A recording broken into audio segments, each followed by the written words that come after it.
you're not just paying for the degree, you're paying for experiencing a big part of life at like a really pivotal age. Hello and welcome back to the Drama Coach podcast. Today I'm joined by Ethan and Katie, who are both studying drama, theatre and performance at the University of Lincoln. This episode is a really honest look at drama at university, what it actually involves, how it compares to other routes like drama school, and what it's like navigating training, student life, pressure, confidence and uncertainty as a young performer. I think this will be a really useful conversation for teens thinking about their next step and for parents who are trying to support these choices without adding any extra pressure. So let's get into it. Welcome, Ethan and Katie. Hello. Hello. Would you like to tell us a little bit about yourselves and your drama journey so far? Yeah, do you want to go first? I can go first, yeah. So my drama journey started when I was about in year 6. I did a school production, and from there I just knew that it was a career path I wanted to go down. I did it all throughout secondary, all throughout college, and then I decided that I wanted to do uni to carry on with the passion that I had for it. Sort of similar experience. Did it throughout primary school, had some really good opportunities, performed at the RSC, also decided to carry it on at sixth form, and then pursued it at uni as well. Lovely. So was I right in saying you're doing drama and theatre course? Yes, uni, it's is that drama, right? theatre and performance, yeah. Excellent. Perfect. Thank you. And what drew you to that course? Either or both of you can answer that. What made you think, yes, that's the course and or the university for me? I think there's a lot of range on our course. So we do obviously theatre, Shakespeare, but also I know for our year they added in an acting for screen module, so a bit of screen acting, which I'm personally really interested in, both of us. So I think the range for me was a really big part, because I know for other unis or drama schools that I looked at, it was a bit more of a narrow focus than the uni that we go to. Yeah. That's really exciting and quite modern, I think. Sorry, go on. Yeah. Mm-hmm. No, it's okay. I was just going to say pretty much the same thing about Katie. I chose it for pretty much the same reasons. There's so many options with universities, especially with Lincoln one as well, and it being ranked in one of the best universities to go to for drama. And also the city itself, like Lincoln's such a beautiful city, especially at the moment with all the sun and stuff.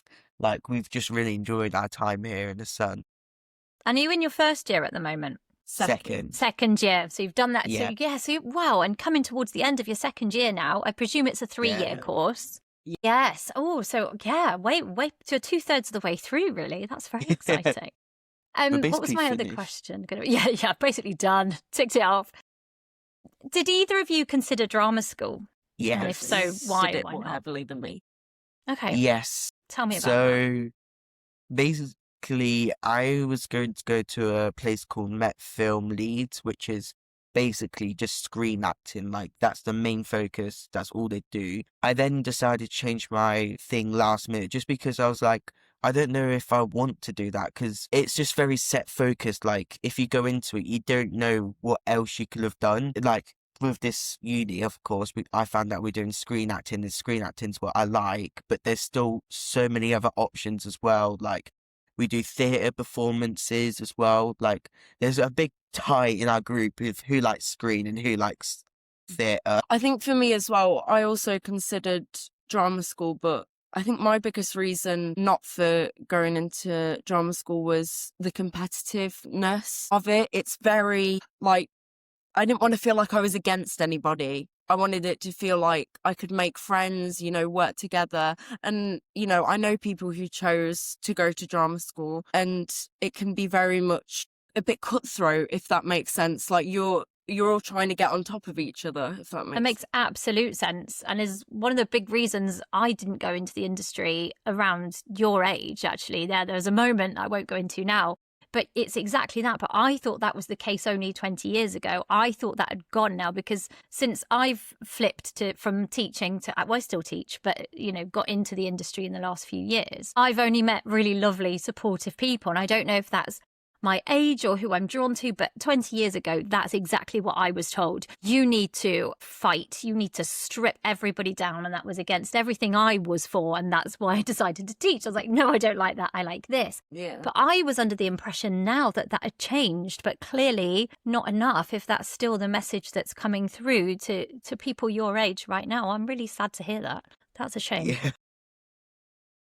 But yeah, everybody does, they find their way, don't they? And this podcast is all about trying to spread that information, but with love and support and kindness. And I'm sure I am going to have some drama school teachers on as well. So I'm hoping we'll get a balance. I know things have changed, but clearly from your opinion and everything that you've seen and heard so far, that makes me think it hasn't changed enough yet, because yeah, that's really tough. So that makes absolute sense that you decided against that route because of everything that was painted to from others that were going from the institutions themselves, or more from the people that you knew, would you say?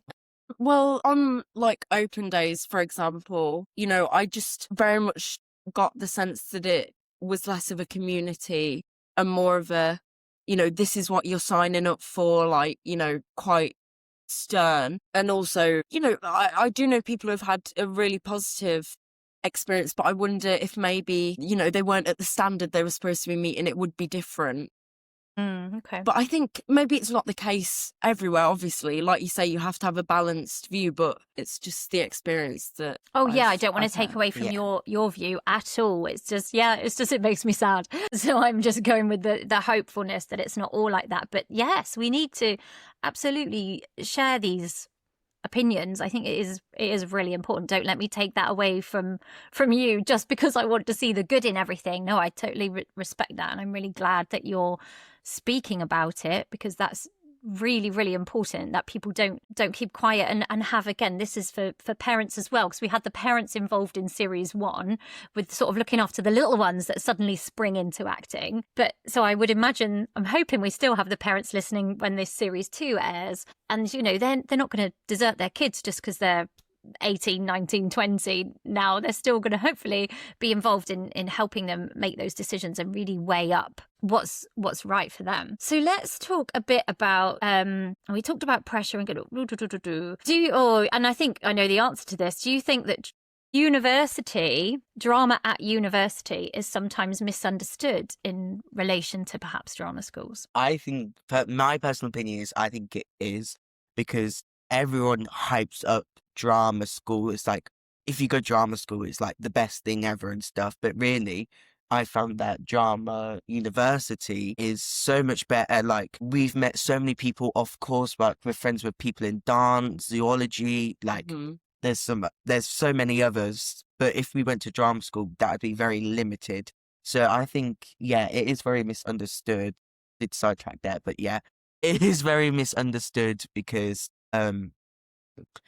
obviously drama school, London, if you're in London, basically everyone thinks that you've made it in, but realistically you could be anywhere in the world and there's still a possibility that you could get in no matter where. And I feel like still as well, really tough. Oh, sorry, go on. No, sorry. I was just going to say, I feel like our uni really strives to give us opportunities that maybe drama schools would try and give you. Like, it doesn't feel like they're trying to compete with them. They just try and, whatever comes up, they will tell us, they'll let us know, they'll send us emails. Like, they're very good at like communicating and trying to give us equal opportunities. Because like Ethan said, it doesn't matter where you are, there are opportunities everywhere. And I think that's a big misunderstanding, that you need to be, that's what I used to think, you need to be in London in drama school to get the best opportunities. But I don't think that's true. That's really exciting to hear, and I think the world has opened up, hasn't it, with self-tapes, etc. And yes, I think having a drama school name behind you is wonderful. If you can get in, if you can afford it, if that is the right vibe for you at that time. But I think it's amazing that you're saying, well, actually, we've met a whole new pool of people in our lives, and sometimes even just knowing different people, observing different people, that if you've got that performer head on, you're not necessarily surrounded by performers, which I think is what you were saying, Katie, of that sort of cutthroat, beat everyone, be against everyone, which I detest that vibe. And you just don't want that. And actually you're building, I think you mentioned the word community, you're building more of a community. And that sounds really exciting and really wonderful. And you're right, that some some universities have been given that, well, if you're not a drama school, you're not good enough. But it sounds like you can absolutely go and get a fantastic experience and training. I'll talk to you more about the training in a second if you choose to go down that route. So what does it involve day to day then, your course? And what have you enjoyed and what's surprised you so far in the course? Give me the feel of what it's like to attend. So every module is quite different. Usually we have one like big performance at the end of each module or each semester. I don't know what the correct word to use would be. So, and like I said earlier, it's like very much arranged. So at the beginning of this year, we did Shakespeare.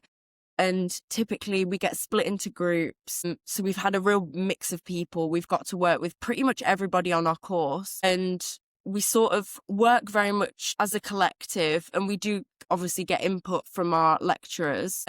But they really want us to work together to create whatever piece we're making at the time. So the very first performance that we did was called Devising and Making, and that was very much like we got given the tools and we made it from the ground up. Yeah. So everything very much is like, it's almost like building blocks. Like everything we learn, it all links into each other, and we just make bigger and bigger, performances each time with that knowledge. I think it's good that you get mixed in groups. I've seen that I've done some work for student filmmakers, and they're always in different groups. I said, do you pick your own groups? And it seems that they do, but they make sure that they work with different people, even cross-year groups, which I thought was nice, which I think happens less in drama. But they were working across, you had some first years working with some third years, and it was working really nicely because, again, in the industry, you're not all the same age or the same level, are you? So I thought that was cool. What else was I going to say on that? Contact time. Obviously, drama school, we know, is that kind of conservatoire training where you're in the morning right through to the evening, singing, dancing, acting, etc. What's your contact time like, and how does that work? It varies, to be honest. Some days we have days off and we're not in at all, but we still have to meet up to rehearse outside of lessons. Sometimes we could be doing a 9 o'clock in the morning to 6 o'clock at night, have an hour lunch, and then be doing 7 till 8 till 10 or something doing rehearsals. Sometimes it can be crazy, but obviously we both signed up for it. We knew when we signed up to the uni, we basically knew what we were getting ourselves into, especially next year with professional production. That's going to be like every day, like you have to be in like 9 till 5, like you get into costume, get changed, run through. Yeah. And you seem quite passionate. You're going to be in there rehearsing. What are your group members like? Is that across the board? Is everybody dedicated and willing to turn up and get on with it? There's definitely, I would say, majority obviously very committed. We pay to be here still. It's the same as drama school. University isn't free, so we have some incredibly passionate, hardworking people, but equally, people come to uni for lots of different reasons. And on our course, we do have people who are less committed and, do miss rehearsals and have priorities outside of uni. But, we're adults, and if that's the decision that people want to make, we try and accommodate. But if it's an independent rehearsal, the people who are there, we'll make what we can. Yes. And then try I and need the kids them. to listen to this. This is brilliant. I say this all the time in Devised. Stop bitching about who's not arrived. Exactly. Get on. What can you do? So I'm really glad that that's an attitude that you're fostering, because that does frustrate me with kind of GCSE and A-level students in particular. Yeah. Just waste the time thinking about another rehearsal. So that's great that you, like you say, you're adults, you find a way around it. Just cut them out of that scene, right? Yeah. It's their choice. Yeah. Thank you for that. What's it like then, the sort of transition from say, A levels or college into university? It probably feels like a little while ago for you now. What's that transition and sort of student life and pressure? What's it like? Well, that's good because we both did different things. I did A level, you did college. Yeah. Do you want to take college first? I think personally I wouldn't say it was a massive leap forwards, but it definitely was a step forwards because obviously the course, like the assignments and stuff in college, we did have assignments, but it wasn't as hard as I would say as uni. Like there has been a couple modules that I have struggled with. Not saying that everyone would, but I did struggle with a couple. But yeah, I think it is a big step forward from college because obviously we were in such a small group for college. Then coming to uni, we're with like 50 other people. So yeah. In terms of A levels, obviously I did different. So I didn't just do drama. I also did history and media. So I'd say where change obviously would be I'm focusing on one subject for the first time in my whole education. For me, it was less about the course, like a jump in the course, because for me, I was just delving deeper into what I already learned. For me, it was more the transition of moving out and the other parts of uni. So living away from home and learning independence. But obviously, it is a step up for me because it was very much just such a heavier focus on drama. It was, whereas before I'd had it split. But yeah, it was in a good way though, in a good way, because obviously that's what I chose to do. Yeah, of course. No, I love that you say you're delving deeper. I mean, how wonderful if you've loved drama and theatre all your life. And like you said, you've had to do all of those subjects. And now finally you can focus on the one that you are passionate about. It's awesome. But you're living on your own for the first time. You mentioned that. And it makes me think there's a little bit of a wave of some students going to university close to home so they can stay home and afford it. And for me, and I was lucky enough to go away and loved it, wouldn't change it for the world. What would you say to that? If you could imagine, obviously you didn't stay at home, what would be the kind of pros and cons if a parent is thinking, well, yeah, I'll just keep them at home and send them down the road to uni? I'm already seeing this like from you both. Go on. I think personally, the pros is you grow up a lot moving out.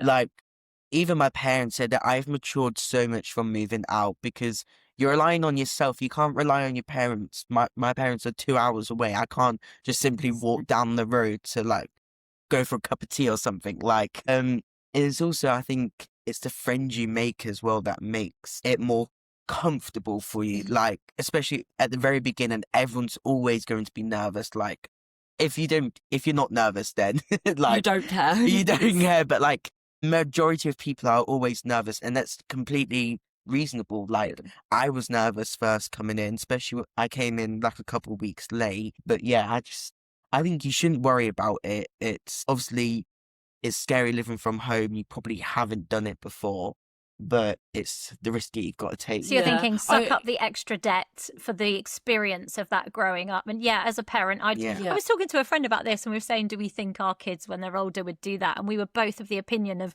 yes, we have to get them not as far away as possible, but away enough so that we can give them that growing up experience that you're talking about. Yeah, I think it is definitely worth it because it's almost like you're not just paying for the degree, you're paying for like experiencing a big part of life at like a really pivotal age. Like I feel like I've, like you say, matured. Like I have so much more independence than I did living at home.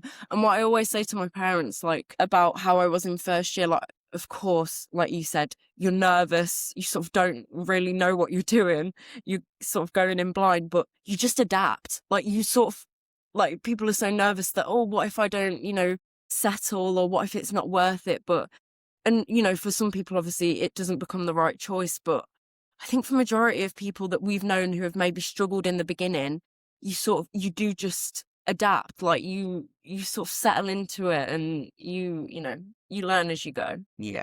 Love that. And that brings me to, and I think I know your answer to this, how important is it to have friends? Obviously, you two have opted to come on here as friends together. How important is it to have friends around you who understand this same journey? I think is very important to make friends, because it just makes your uni experience so much better. Like going out to the clubs and stuff, you're going out with your friends, you're doing all this stuff with your friends. Like we're planning on going Does holiday that still together and happen? stuff. I thought that wasn't cool anymore. No, it's I so thought all cool. students like look after themselves now, and they're like don't drink and get early nights, isn't it? No, Nothing. no, we have great fun together. Yeah. I just think as well, yeah, like we see each other almost every day, and like we said at the beginning, I live with people. I don't live with anybody else who does drama, and so it's nice, you know. At the end of the day, I'm very lucky to have moved in with incredible people, and you know, you come round, we all sit together at the end of the day, and we have so much to talk about. And it's just like it's just such like a nice communal feeling. Like when everybody's cooking dinner together and we're all just chatting about our days. And it is almost like it has become, obviously now we're in our second year, a home away from home. Like we come back now, if some of us have been at home, and we just ease straight back into it. It's so nice. It's so nice. Did you live in halls of residence for your first year? Yeah. Yeah, so that was sort of a little bit more taken care of, which still seems to happen now. And then you opt as to who you're going to live with and where for second year. So again, it's that another step up, isn't it, of doing things for yourselves. Oh, let's talk about the future then. What do you both hope to do next, even if that answer is still developing? Well, I think our answers are going to be very similar. We both want to go into the screen route. Like, that's always been my passion, and that's always been your passion. I don't want to speak for you, but like, you know, we were doing our self-tapes for the acting module, and we just both like said that this is what we want to do. And we were like giddy filming it. We were like, oh, it feels so professional. It was great. Yeah. And it's just, yeah, definitely going into screen. Obviously, it's a very, like we've spoken about, competitive. But I think just sort of take any opportunity that comes to us, but knowing that that is the dream. And I think if you have enough, you know, belief in yourself and motivation, then you can do anything. Like recently, I did a student-led film. Obviously, it was unpaid. It was purely for the opportunity and the experience, but it just solidified it even more for me. Like it just is.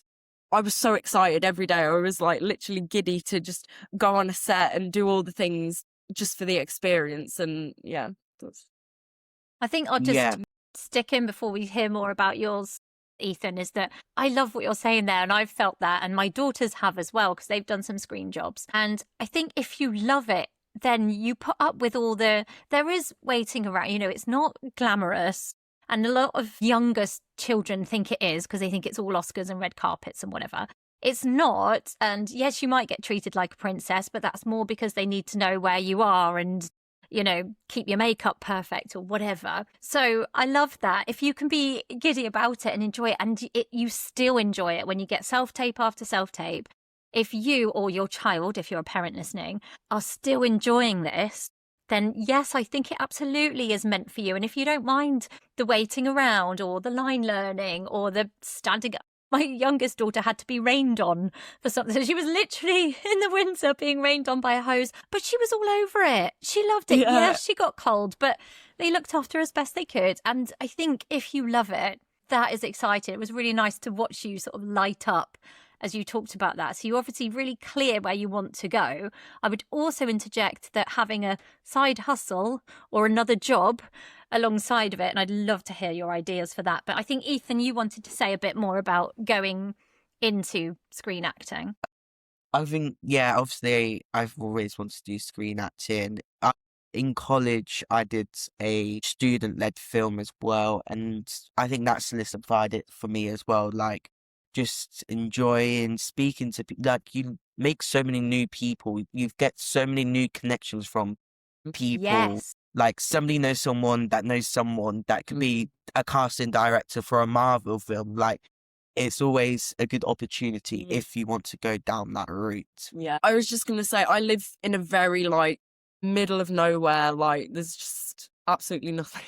And I remember for the first time hearing about somebody near where I was from being in a Marvel film or one of the series, I can't quite remember. And I just remember thinking, it is possible. Like, you don't need to be from, you know, one of these big places to get opportunities. That, again, solidified it for me. I was like, anything is possible. And I want to come back a little to what you said, Ethan, about meeting people. And I think the more and more I hear and see is some of these people you're meeting now, you're setting sort of ripple effects for your future. It is connections. It is, I hate that phrase. It's not what you know, it's who you know, but it is who you know in a way. And this is, so actually our sponsor, and I'll put a little sponsor ad anyway, but our sponsor for this series is Scene Tribe. And it's a new platform that's all about connecting and making those connections, looking at what projects you've worked on together, not just the actors, but like you said, everybody on that set, making those connections, because when they know you're reliable, or you'll go the extra mile, or turn up on time, or be a talented actor, you know, they're going to work with you again, or they're going to say word of mouth, or on this platform, you know, yes, I'd recommend that person. So I will stick a little ad, and I'll talk to you two more about that off air as well. But I think you're right. The people you meet and the way that you show up, if you show up with that excitement, Katie, that you had for that first student or that most recent student film every time, you know, people are going to want that, and they want that energy. And I don't think people want, well, I certainly don't, that cut people out, tear people down energy. How toxic is that on a set? That is not where I want to be working. I don't think I know many people who would actively choose to go and work in a toxic environment. So I hope the more that we can spread that positive attitude, that big each other up, that help each other out, that community that you mentioned, hopefully, and again, that is exactly what Scene Tribe is doing. It's brand new, but it now has under 18 managed profiles as well. So a parent can manage a profile for their child because they can't be on Spotlight yet because they haven't got an agent, blah, blah, blah. But yeah, check it out if you're listening, and I'll interject a little proper advert for it after this. This episode is supported by Scene Tribe, a new industry network for creatives built around your credits, your collaborations, and the work that you've actually done. If you're ready to be found by the right people, head to scenetribe.com. Right, back to the episode. So let's talk about more about this future. How are you both going to manage the pressures of this plan? So you both have a clear plan of where you're going to go. How are you going to manage the pressures? And dare I ask, how are you going to manage the finances? Because we know it's not easy. Obviously, it's going to be a very hard thing, especially trying to find an agent or something. I know a lot of people have struggled with it. People have had successes. It all very much depends and stuff. Obviously, it all depends on as well the agent, whether they want to take money out of your paycheck from film or you have to pay them. Like, it's completely up to that, because obviously if they're taking it out and stuff, you're not really losing out on much. Yeah, I'd say all your agents are going to be a percentage based. All the ones, if they're not, then look into it. Nobody, massive red flag if agents are asking for money up front or for these photo shoots, you know, I use inverted commas if you're listening rather than watching. Yeah, it will always be a percentage, and that varies, and it varies between different agencies. But yeah, I've not seen an agent that I would recommend asking for more than 20%. And that's only when you get paid. You know, they're not asking that up front from you. So I wouldn't worry too much about that. But yes, do your research, people, before you sign up with an agent, and read that contract and read it properly. Yeah, so yes, you'll be applying to agencies. Yeah, do you have any kind of showcase at the end of uni? That might be maybe only a drama school thing. Do they invite any agencies in or anything like that? Do you know? We had somebody for Shakespeare, I believe it was. They weren't an agent, but they were from like the Royal, was it? The RSC, was it? I think so, yeah. Yeah. They came and watched it, which obviously we were all up, like, we got excited about. Katie, you said you'd worked with the RSC, didn't you? I was like, Yeah. Me too, but I was tiny. Yeah, I was in primary school, and it was a competition, I think, and we did it for 2 years in a row. We did Midsummer Night's Dream and The Tempest, and we had people from there come to our school and sort of work with us, which was really great. And when we did The Tempest, I was Miranda, and I remember one of the lovely people came to work with us, and she sort of was, I have a distinct memory of her teaching me how to be sad and like cry, because in that opening bit, I think if I remember correctly, she has like an open monologue and she's really sad. And so, yeah, I think making connections is a really useful thing. And I think, like you were saying earlier, it is important to remember that it's not going to be a stable thing that we're sort of throwing ourselves into. So like you said, I think for me, getting a side hustle and maybe going into sort of not another career path, but just taking opportunities where we can, always working towards that goal whilst, protecting your peace, not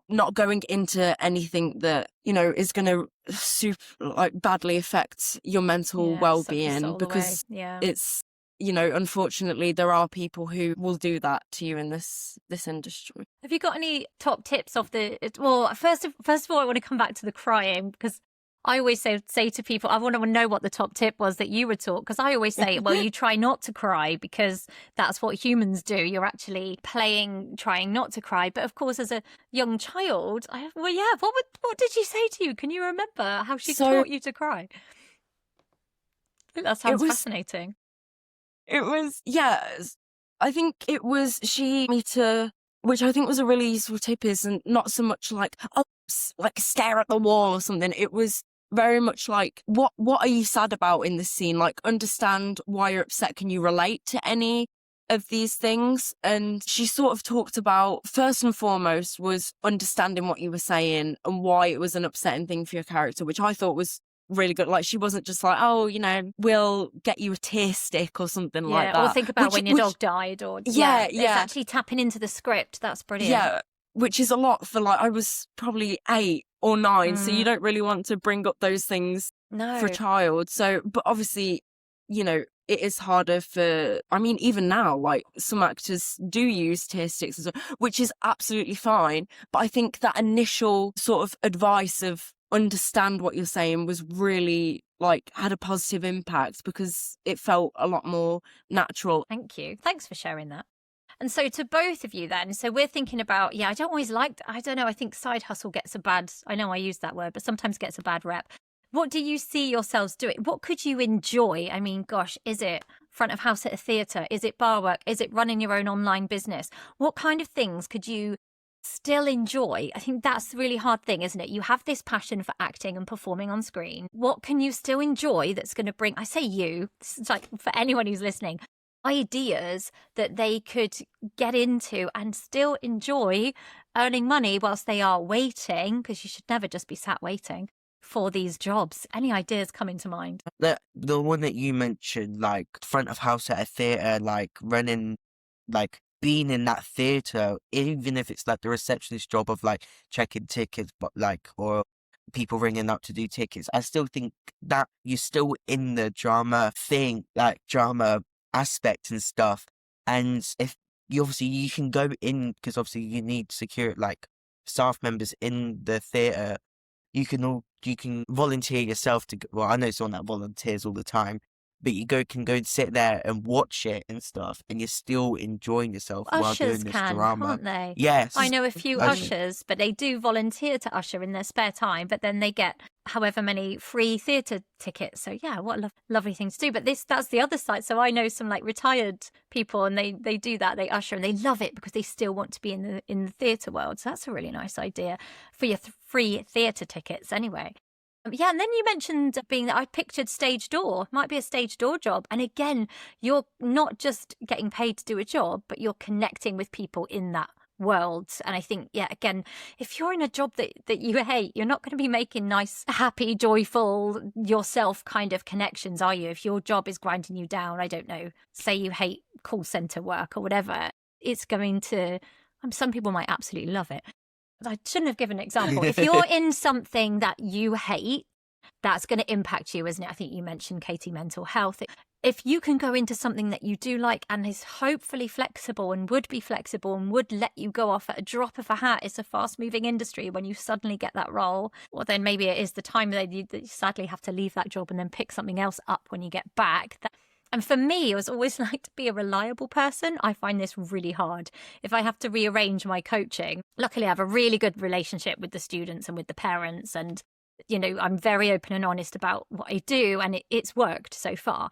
But I would find that really, really hard. I remember, again, being your age and getting that double booked feeling for the first time and not wanting to let either down. How can you picture yourselves managing that? I think you've got to like sort of tap into, cheesy as it sounds, like tap into yourself, and a lot of the time it is gut instinct. Like, it's a real thing. Like, you have to go with what feels right. And I think, well, for me now, this might not be for everybody, but I feel like as people, creatives as they call it, and people who do drama and stuff, we have a big range. Like, I feel like we're always doing different stuff, especially like we said on our course, we're always doing something different. And so I feel like for me, if I did have to jump from job to job, I do get attached to things, but I feel like it would be, you just have to take it in your stride and be like, this is the next step. This is the next move, whatever comes next. I'm just going to really throw myself into it and try and make, the same impact, the same connections as I did in my last job. Yeah. Oh, I think you're saying it comes down to attitude there. Yeah. Just, bringing that attitude that you've learnt to hone all your life, really, not just at university, but you've been learning that and sort of come back to that. And I think, if people approach things with the attitude that feels right for them and is open and honest, well, to a point, I suppose you don't have to be over open, do you? Open and honest, and again, making those connections is really, really important. Cool. Let's talk about comparison, confidence and resilience, because again, Katie, you mentioned how it could be quite a cutthroat industry, or perhaps training, particularly if you went down the drama school route. How do you both deal with this comparison? It sounds like you've surrounded yourself with others, not just performers, which is great. But within your course, within these performers, how do you deal with that comparison issue, if it is one? I definitely have felt it a lot, but we always get reminded sort of on our course that we're all on our own journey, which sometimes is a really hard thing to take, because even though we're not at drama school and there's not sort of the competitive nature, and we are very lucky that we've met a lot of, they just want to collaborate, people who want to collaborate and just build each other up. I think it's, about reminding yourself that you're on your own journey and you will learn, you'll make mistakes. And, if you can, again, take it in your stride, then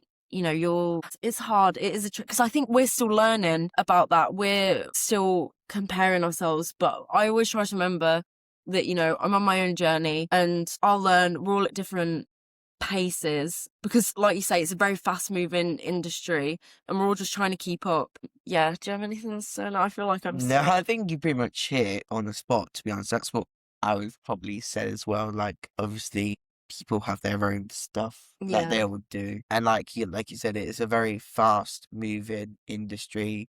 Like, we have a certain amount of weeks to do a production, and that production finishes, you then go into the next one and stuff. It is always moving, like it never really stops, to be honest. Have you had to deal with much rejection along the way? Because we know that's a huge part of the industry. Have you experienced it yet within your training? And if so, what do you do to reframe or to cope with that? Yeah, obviously I've had a couple of rejections so far, like in college, not getting the part that you want and stuff. Obviously it is like, you do get upset and stuff, but at the end of the day, the production must go on. You still got a role and stuff, and you just move forward. There's another one in uni, that professional production, which Katie got in, but I didn't, which I was a little bit upset, but I didn't. There was another module called cabaret, which I also was very attached to as well. So I kind of just let the universe take it in their fate and stuff. Yeah, and you have to. And I think for me, actually, one of my most successful or most enjoyable auditions was when I walked in knowing it was win-win, because if I got the role, I would actually miss my daughter's first musical production because it was the same week. So I was like, okay, so if I don't get the role, I get to see her first musical production. And if I do get the role, I get this role, hooray. And I got it. And it was really, really enjoyable knowing whatever I get when I walk out. So if you're like, well, I love this production, but I also love this production and I'm going to be in one of them, we're lucky, aren't we, if we can. But again, that's reframing. You decided to reframe it, as did I, in that way. If you can frame it as a win, well, if I get it, I get this. But if you can, even if it's, well, if I don't get it, I'm taking myself for a nice cup of coffee. Or I don't know, but if just getting into your head, or if I don't, I'm protected from it because it's not meant for me. If I don't get it, it's for a good reason. I'll just never really know what that reason was, or maybe that thing down just a couple of months down the line, or it would have clashed with. I tell myself this all the time. If I don't get it and I really wanted it, oh well, it would have clashed with something that's coming for me anyway. I like that, and I try and get my students. I think it's easier for them as well because they're not relying on payment for these jobs. Think when you go with that desperation of I need this job because I've got to pay my rent next month. I think that's when it's really hard. So it brings us back to that, trying to have that, whatever job you can enjoy it and be flexible along the way. Anyway, I bring myself in an entire circle. What was I trying to say? Yeah, any other ways so we can help our listeners reframe it in that way, Ethan, that you said, well, I was disappointed about that, but I did get this. So that's what I focused on. You both mentioned the universe. Yeah, I'm a big believer in the universe. It's definitely helped me along the way. And whatever your belief is, tap into that, whether it's just being a good person or religion or your family or whatever gets you through. And again, listeners, you're allowed to be disappointed. We don't want to shrug it off. We also don't want parents to wallow in it too much because then the child can feel even more upset. Gosh, it is an entire balancing act, I think, that rejection. Is there anything else you do or you can see yourselves doing to cope with this horrible word, rejection? Obviously, if you don't get into, say, I've done an odd self-tape and submitted and stuff, but I didn't hear back. I'm just like, okay, it is what it is. But there's so many other acting jobs out there. There's so many films that being made day to day, whether it's student films, big production films, whatever. There's always going to be another thing for you. That's what and I make your tell own myself. Stuff. Go and make your own stuff because it yeah. isn't. You're right. There is so much being made, but it also is known to be an oversaturated industry. So I think make your own stuff, make the connections with those around you now because you're all going to come up together. That's another thing that brings me to the absolute antithesis of this tear each other down. Why? Why are you going to do that? You're all going to be appropriate for different parts and different roles. Go and team up and go and make some amazing work together. The technological stuff we have at our fingertips. Yeah, if you're listening to this and about, Ethan and Katie's age, go and make some stuff. It also just keeps you creative as well. Even if it doesn't go to the Cannes Film Festival or whatever, or if it does, great, go and make some connections. But I think, stay connected to each other. I love that you two have brought up this idea of community and connection because, that's, I think, at the heart of where everything should be. Okay, has your ideas of success changed or not since starting university? I think my opinions have changed and stuff. Obviously, from secondary school, I thought obviously, I didn't really know much about the industry. I just thought you go for a job and you get it. But now, from growing up, you realise that's not the case and stuff. Like I mentioned back, you're going to get a rejection, but it's not the end of the world. Yeah. Obviously, it's great if you never get rejections, but it's like if you get accepted and the rejection, then I feel like it hurts more than getting your first rejection. I mean, initially for me, I didn't even really, like you said, I didn't really understand the concept of what I enjoyed acting being a career path. So I suppose as I've gotten older, the idea of success has changed because I know that there is a ladder to climb, if you will. But I think once I sort of settled into the idea that that is what I want to do, it's about little wins. Like, for example, getting into that film, or for example, one that happened the other day. So somebody who I worked on the film with, we bumped into each other and he asked me, I'm thinking of doing a film over the summer. Would you like to be in it? For me, that was a win because he clearly saw me in the film and was like, oh, you're good. I want you in my film now. Like, for me, that was a success. So I think it's about the little wins, and just as long as you're making an impact and you're happy in what you're doing. And I think that is success. I love that. Yeah, that's really nice. No, I'm all about the cheesiness. I think if you're listening to this podcast, still by series 2 and you haven't found me a little bit cheesy, then I'm surprised. Let's move to some advice for the young performers and their parents. What would either of you say to a teen who was considering drama at university? Do it. You know you want to do it, just do it. Don't let anyone tell you otherwise. Like, you're going to have people that says the industry is hard, but honestly do it. Like, if you don't go down the acting career path, there's so many other jobs that require that. Oh my God. Be like, oh, you've got a drama thing. Like, obviously, whether it's a teacher, like you've got the drama, you know how to be creative and stuff, or if it's a business person, you've got communication. Yes, communication Yes, you skills. have. And you've learned so much great about yourself along advertisement. the way, haven't you?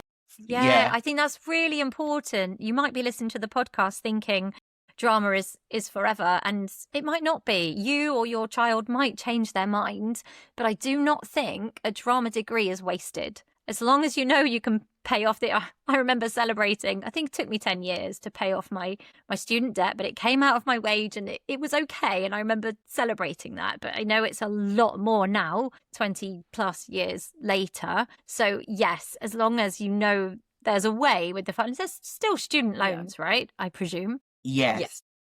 So if you can make it work to go away and study drama, if you're interested in it, I think you've hit the nail on the head there, Ethan, that it is worth so much more, I hope, than just industry or not industry, that you've got all of those life skills that you could turn to anything. And there's probably loads of interests you're going to have in your life, and you can use those skills there. Oh, that is brilliant. What would you say to someone who thinks that drama school is the only serious route that they could take? I think it's about sort of opening your perspective up a little bit more, because to me, I don't know how to explain it, but that's sort of going back to the success that tells me that there's like, it's good to have, obviously, you know, focus and an ambition, but I think it's about opening your mind up to what different success looks like we were just talking about, like the different career paths that you can take with it. And also, like we were saying earlier, it doesn't matter where you are, there are opportunities everywhere. As long as you have the mindset and the right attitude to bring it all in a nice little bow, then you can do anything anywhere. And I'm so incredibly happy with my choice, and I don't think it's going to be wasted if you don't go to drama school. Yeah, that's awesome. And I liked what you were doing with your hands. So if anyone's listening, Katie was like putting her hands together and pushing them forwards in this sort of pathway, and then they opened out. And in my planning for this, and I haven't said it yet, and I've talked about it before on the podcast, is there isn't just one clear path. There isn't for acting. There never will be. There are actors out there who didn't go to drama school. There are plenty who did. There are ones that, you know, we all hear the stories of how they were just discovered building carpentry on set or whatever. It's very rare. But there are so many different pathways, and there's probably jobs my kids will do that I can't know or understand or fathom right now because of how technology is changing things. I just really liked the way that you were showing a path with your hands, and it reminded me that I do want to say there's not one single path. And this sounds like it's working brilliant for you too, and many on your course, which is lovely and inspiring, because we hear a lot of the other side. And like I said, I'll talk to drama school teachers as well and hear about the positives.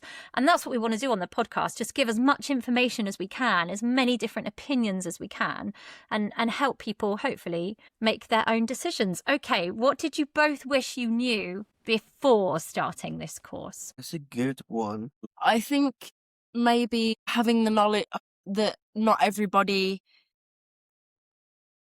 is, I don't know how to word this, like not everybody is maybe as passionate about what we do as others, if that makes sense. Like, I feel like we're very, I mean, the way we've talked about it on here, we're like, yes, this is what we're going to do. So excited about it. Like, we show up to every rehearsal, and not everybody's like that. Yeah. And I think adapting to, you know, people's choices, because I think throughout school you think, oh, well, I thought when I go to sixth form, obviously, you know, you choose it at sixth form or like GCSE, like people will want to do this, but that's, not always the case. And I thought, surely at uni, surely you're paying for it. Like, of course, everybody's going to be like we are and, show up to every rehearsal and, really, really do the thing. But, it's not. And that's, in one sense, that's, it's fine because, like we said, people are on different paths and people have different priorities. But I think adapting to different people's sort of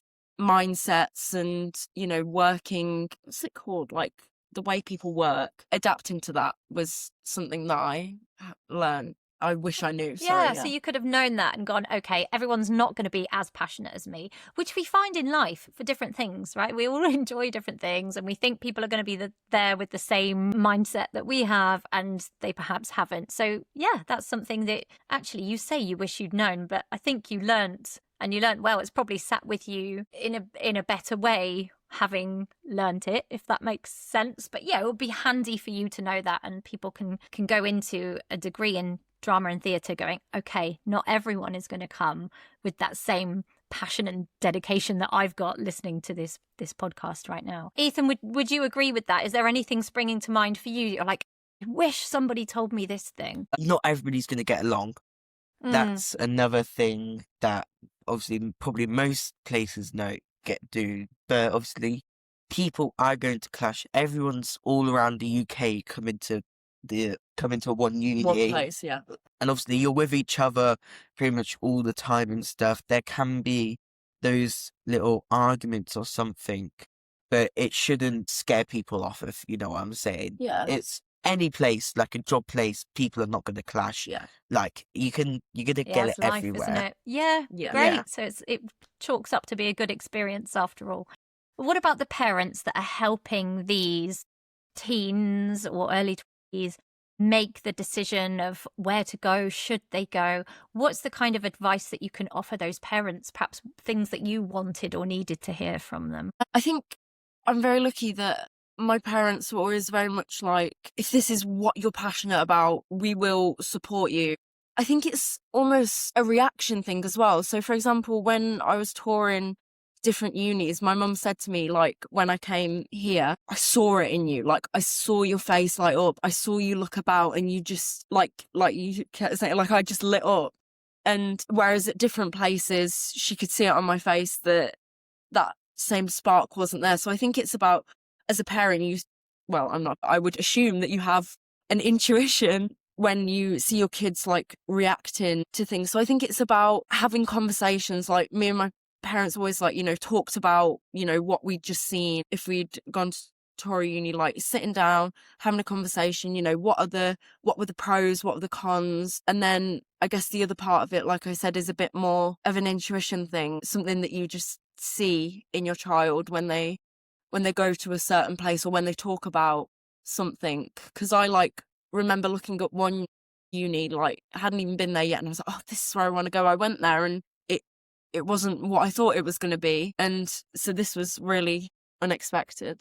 So it sounds like your parents have just helped you trust your gut by doing what you couldn't, and that was seeing you in that moment and going, I see that in you. So if parents can, and I love that you said weigh up pros and cons. I did that with my daughter about something recently and she was like, oh, Mum, what are you doing? I got out the pen and paper and pros and cons and wrote them down and probably took over, as the teacher in me, took over a bit. But when she looked at it, I think she did go, oh, yeah, okay, I can see that outweighs that. And I wasn't trying to put words in her mouth. But it's hard, I think, as a parent. We always want to support, of course we do. But I think what you're saying to me there, and that's going to sit with me as I help my daughters, is that help them to trust their gut instinct, I think is what sounds like is what happened there, which is really beautiful. Before we wrap up, I just want to jump in here quickly because we had a small technical glitch towards the end of this recording, which meant we sadly lost Ethan and Katie's audio for the final section. So, rather than leave you with a slightly strange ending, I wanted to briefly summarise the heart of what we spoke about because there were some really lovely points that I still think are worth sharing. We talked a bit about parents and support, and what really came through was that helpful support is often calm, curious and encouraging. Not pressure, not panic, not trying to make the decision for the young person. More like asking good questions, helping them explore their options, and trusting them to know what feels right. And I think that's such an important reminder, especially around big decisions like university, drama school, training, auditions, and next steps. Because when you're a young performer, it can feel as though everyone else has a plan or a faster route or a more obvious path. But actually, what Ethan and Katie both reminded us is that there isn't just one way to do this. Drama school can be brilliant, of course. For some people, that is absolutely the right route, but it isn't the only serious route. University drama can also offer a really rich and valuable experience, space to grow, to study, to perform, to question, to create, to collaborate, and to work out who you are, not just as a performer, but as a person. And what I loved about this conversation was the sense that choosing university wasn't a second best option. It was a considered choice, a real route, a valid route. And for them, a route that seemed to be offering practical training, creative challenge, academic thinking, community, independence, and a huge amount of personal growth. We also talked about pressure and how support can sometimes tip into something less helpful. I think lots of parents listening will recognise that feeling of wanting to help so much that you accidentally start adding pressure. And honestly, that usually comes from love, but the message here was really clear. Young performers need encouragement, but they also need space. Space to listen to themselves, space to make choices, and space to change direction if they need to. There was a really lovely thread running through the end of the conversation about staying grounded. We touched on nerves, friendships, life outside performing, and remembering to fill your cup beyond the industry. Because as much as performing can light you up, it can't be the only thing that defines you. Friends, family, hobbies, rest, normal life, all of that matters too. In fact, it probably makes you a healthier, more interesting performer. And finally, we came back to passion, that idea of staying connected to the art form, not just chasing outcomes, not just chasing roles, drama school places, agents or credits, but remembering why you love it, watching theatre, making work, being around creative people, staying curious and keeping the spark alive. So my big takeaway from Ethan and Katie is this: trust your gut. Explore your options. Don't panic if your path looks different. And don't let anyone convince you that there is only one route into a creative life. If you're listening as a young performer, please know that you are not behind just because your journey looks different. And if you're listening as a parent, I hope this episode has helped you feel a little more confident, supporting your young person with curiosity, encouragement, and calm, rather than panic, pressure, or comparison. A huge thank you to Katie and Ethan for such an open and thoughtful conversation. I'm genuinely sorry that we lost the end of their audio, but I'm so glad we got to share the main heart of this episode with you. You can follow Ethan's TikTok. He often features Katie and what they're up to at university. I will link the handle in the show notes below. I'll also pop a link to the University of Lincoln's Drama, Theatre and Performance page. As always, this podcast is about building confidence, understanding and realistic expectations, whether you're a young performer or a parent that's supporting one. You can follow the Drama Coach podcast wherever you're listening, and you can find me on Instagram, TikTok and YouTube at The Drama Coach for more acting tips and honest conversations about the industry. Thank you so much for listening, and I'll see you again next time.